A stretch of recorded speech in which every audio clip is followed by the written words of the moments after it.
Hello everyone, मैं हूं जयेश राजगौर और स्वागत है आप सभी का इस नए इंटरेस्टिंग यूट्यूब वीडियो में। दोस्तों, हम पढ़ रहे हैं क्लास 12th का ओसीएम न्यू सिलेबस और ये है चैप्टर नंबर 4 बिजनेस सर्विस का एक और महत्वपूर्ण वीडियो। लंबा चैप्टर है, बड़ा चैप्टर है, लेकिन बोर्ड एग्जाम के पेपर पर राज करने वाला चैप्टर है। 20 से 24 मार्क्स आपको देकर जाता है और ये टॉपिक एक और खास टॉपिक है, एक और इंपॉर्टेंट टॉपिक है अबाउट वेयर हाउसिंग। जी हाँ, वेयर हाउसिंग, उसके फंक्शंस और उसके टाइप्स। दो इंपॉर्टेंट आंसर है, दोनों में से कोई भी एक बोर्ड एग्जाम में दिखाई दे सकता है, तो जरूर इस टॉपिक को हमें अच्छे से क्लियर करना है। अगर आप इस चैनल पर नए हैं तो जरूर से सब्सक्राइब कीजिए, बेल आइकन दबाइए, क्योंकि यहां आपको लगातार ऐसे ही इंफॉर्मेटिव वीडियोस मिलते रहेंगे। साथ ही साथ आप प्लेलिस्ट सेक्शन में जाइए, वहां पर आपको ढेर सारे चैप्टर वाइज वीडियोस मिलेंगे, इकोनॉमिक्स के, ओसीएम के, IMP question, tips and tricks भी मिलेंगे। तो जरूर वहां से आप अपनी पढ़ाई को बूस्ट कर सकते हैं। अपना चैनल पर प्यार बरकरार रखिए और हमारी यूट्यूब फैमिली के साथ बने रहिए। चलिए आज के क्वेश्चन की ओर आगे बढ़ते हैं। दोस्तों, बिजनेस सर्विसेज की जब भी बात आती है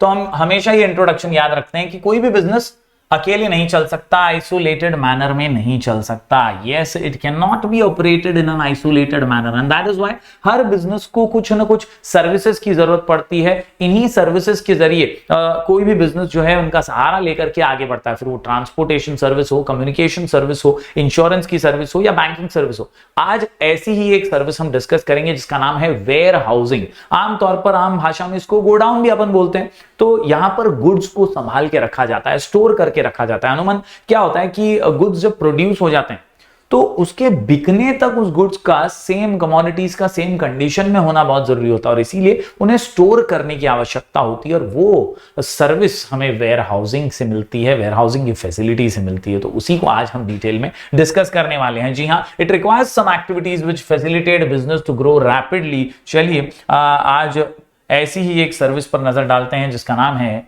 warehousing. Yes my dear students, आज हम डिस्कस करने वाले हैं वेयर हाउसिंग की business service. My dear students, यहां पर वेयर हाउसिंग की जब बात करते हैं तो वेयर हाउसिंग में एक बेसिक ब्रीफ मैं आपको दे दूं। It refers to storage of goods and consist of all those activities which are connected with storage and preserving of goods।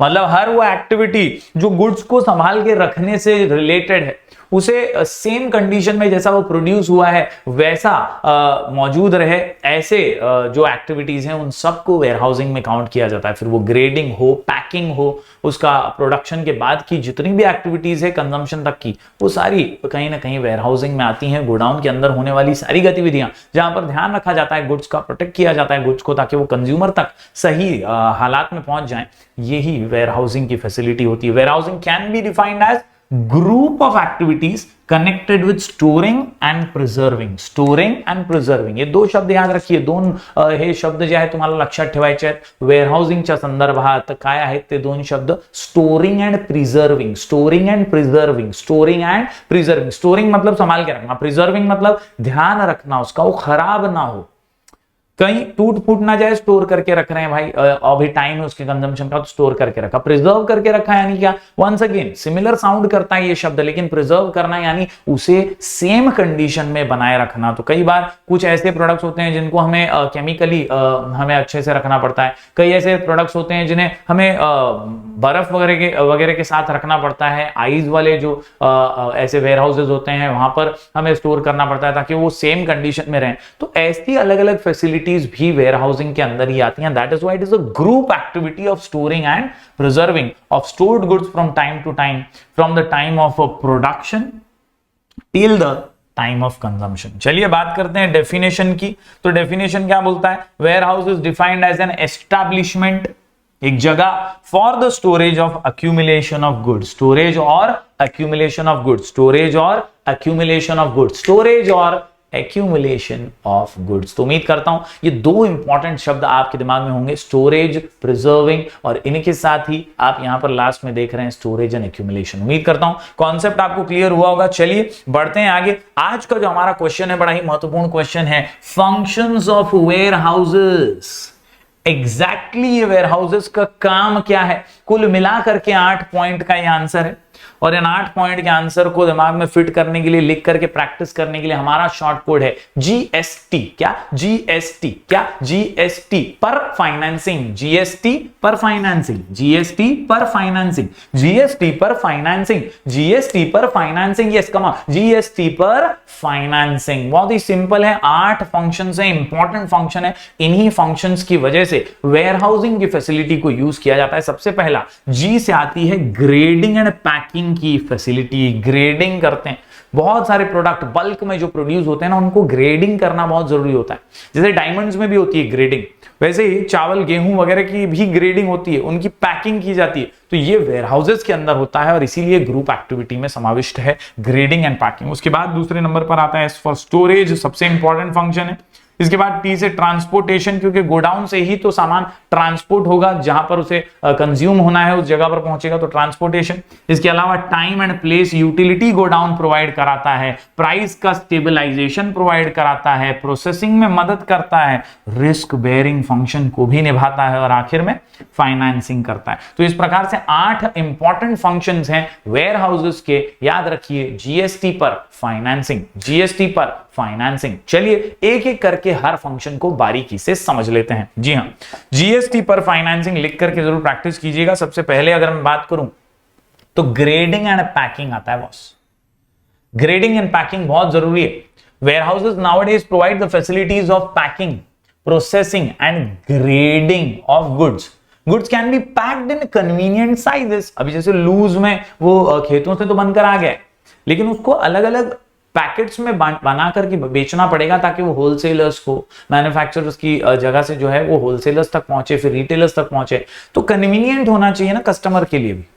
तो कोई 5 किलो के पैकेट हैं, कुछ गोनियों में उसे पैक किया गया है, कुछ 10 किलो के पैकेट हैं, कुछ 50 किलो के पैकेट्स हैं। इस तरह से अलग अलग पैकिंग की जाती है वेयर हाउसेस में, तब जाकर के गुड्स जो है कन्वीनियंटली पहुंच पाते हैं as per the instructions of the owner. तो ये जो है ग्रेडिंग, पैकिंग और प्रोसेसिंग का काम बहुत इंपॉर्टेंट फंक्शन है वेयर हाउसेस का। बढ़ते हैं आगे। जीएसटी के अंदर अगला आसान सा फंक्शन है एस फॉर स्टोरेज। ये हमने डेफिनेशन और मीनिंग में भी देखा, सबसे हार्ट एंड सोल वाला पॉइंट है। वेयर हाउसेस का काम ही क्या है? स्टोरेज और प्रिजर्विंग, स्टोरेज और प्रिजर्विंग, स्टोरेज और प्रिजर्विंग। तो स्टोरेज तो इंपॉर्टेंट फंक्शन है, ताकि गुड्स कंजम्पशन तक सेम हालात में रहें, सेम कंडीशन में रहें, इसलिए तो हम वेयर हाउसेस को यूज कर रहे हैं। तो ये सबसे बेसिक जो है फंक्शन निकल करके आता है। This is the basic function of where housing.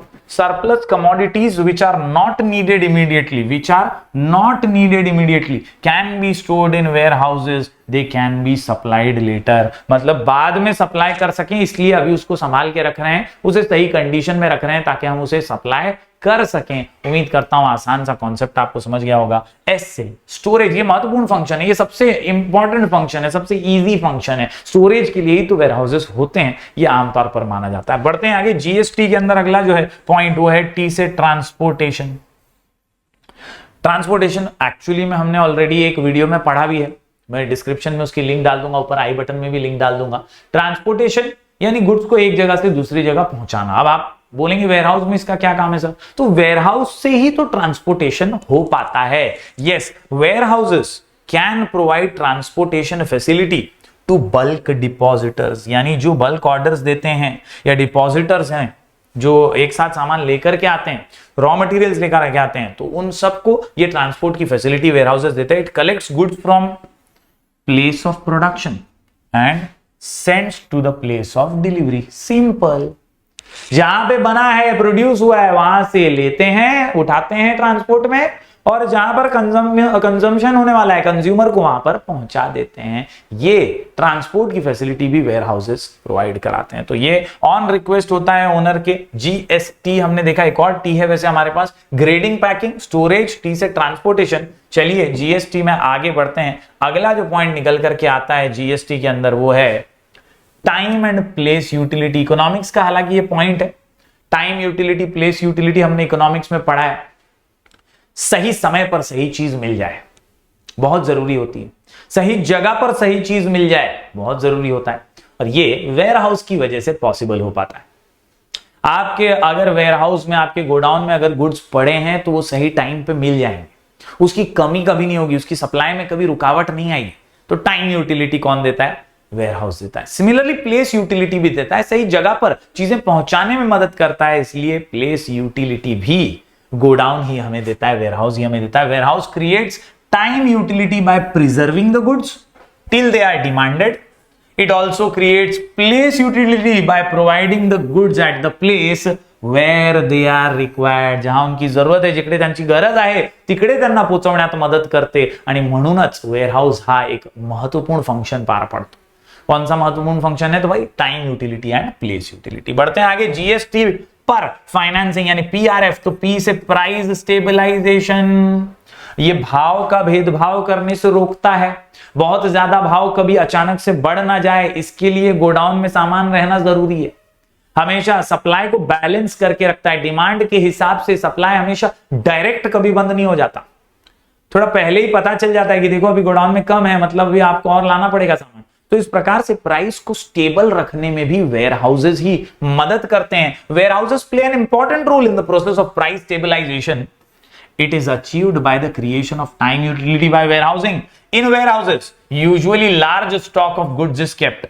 ज्यादा गुड्स यहां रखे जाते हैं। Whenever there is shortage, ये यहां से ब्रैकेट में डाल देना boss. Whenever there is shortage in market, goods can be immediately supplied through warehouses, which helps in price stabilization to avoid rise in price due to demand and supply difference. तो ये बहुत जरूरी काम करता है बॉस। वेयर हाउस क्या करता है? ये टाइम पे सप्लाई करके आपको मदद करता है और प्राइस को स्टेबलाइज करता है। अचानक से भाव बढ़ जाएगा, पब्लिक को सामान ही नहीं, गुड्स ही नहीं मिल रहे, नहीं कहीं नहीं मिल रहा है कहीं, तो मार्केट हिल जाता है।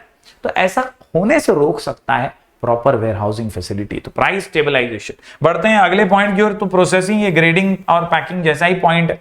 Certain commodities are not consumed in the form they are produced, तो उसको प्रोसेसिंग की जरूरत पड़ती है और उन्हें कंज्यूमेबल बना सकें इसलिए भी जरूरत पड़ती है। जैसे पैडी को पॉलिश किया जाता है, ये जिस तरह से गेहूं वगैरह होते हैं, तो वैसे ही इसको पॉलिश किए बिना तुम कंज्यूम नहीं कर सकते, तो पॉलिश करना पड़ता है। कहां होता है? ये वेयर हाउस में होता है। फ्रूट्स की बात करें तो उनको पकाना पड़ता है, कई फ्रूट्स ऐसे होते हैं, तो fruits are ripened in the warehouses. Sometimes warehouses undertake such activities on behalf of the owners. कई बार खेतों से सामान कच्चा ही आ गया तो वेयर हाउस में उसको स्टोर करके रखते हैं। कई ऐसे फ्रूट्स होते हैं जहां पे स्टोर करके रखते हैं, उसके अनुकूल ऐसा एनवायरनमेंट क्रिएट करते हैं ताकि वो पके वहां पर ऑटोमेटिकली, यानी राइप हो जाए और फिर वो मार्केट में बिक सकें। जैसे बनानास के केस में भी ऐसा देखा गया, कच्चे जो होते हैं उनको गोडाउन में स्टोर करते हैं इस प्रकार से कि वो पक जाएं और फिर मार्केट में बिक सकें। तो इस प्रकार से ये जो है प्रोसेसिंग का काम भी कई बार ओनर के कहने पर वेयर हाउस ये फंक्शन भी निभाता है। बढ़ते हैं आगे दोस्तों, जीएसटी पर फाइनेंसिंग में आर और एफ आखिरी पॉइंट है। सबसे बड़ा पॉइंट, सबसे अच्छा पॉइंट, सबसे important point, risk bearing. Warehouses में रिस्क तो बहुत होता है दोस्तों, याद रखिए। when the goods are stored in warehouses they are exposed to many risk in the form of theft, deterioration, fire etc. Risk तो होता ही है। वेयर हाउस में कभी आग लग गई, गुड्स का नुकसान हो जाएगा, सामान का नुकसान हो जाएगा, बहुत सारी पेनल्टी भरनी पड़ सकती है वेयर हाउस कीपर को, तो बहुत ज्यादा प्रॉब्लम हो सकते हैं। लेकिन ये रिस्क बेयरिंग फंक्शन भी वेयर हाउस वाला ही उठाता है। चोरी से बचाना है, फायर से बचाना है, कहीं ना कहीं गुड्स की क्वालिटी खराब ना हो जाए वेयर हाउस में पड़े पड़े, ये भी ध्यान रखना है। Warehouses are constructed in such a way that they minimise this risk. ऐसे ही बनाया जाता है वेयर हाउसेज को कि वो ये सारे रिस्क को कम कर सकें, मिनिमाइज कर सकें। A warehouse keeper has to take the reasonable care of the goods and safeguard them against various risks. For any loss or damage sustained by the goods, warehouse keeper shall be liable to the owner of the goods. यानी warehouse keeper जो होता है उसकी जिम्मेदारी होती है कि वो कैसे ध्यान रखेगा, गुड्स को सही कंडीशन में बनाए रखेगा। तो उम्मीद करता हूं दोस्तों आपको ये रिस्क बेयरिंग का फंक्शन समझ में आएगा, क्योंकि गुड्स यार किसी ने आपको दिए हैं तो वो उसी कंडीशन में रहें, ये जिम्मेदारी है आपकी, वेयरहाउस है आपका, तो आपको उसका ध्यान तो रखना ही है। ये रिस्क होता है और ये रिस्क बेयरिंग फंक्शन भी वेयरहाउस कीपर निभाता है। आखिरी पॉइंट की बात करें तो फाइनेंसिंग, ये भी कई केसेस में देखा जाता है। फाइनेंसिंग यानी लोन वगैरह देना या लोन रेज करना। वेयरहाउस कीपर कई बार लोन वगैरह लेता है और देता भी है। Loans can be raised from the warehouse keeper और from financial institutions against the goods stored by the owner.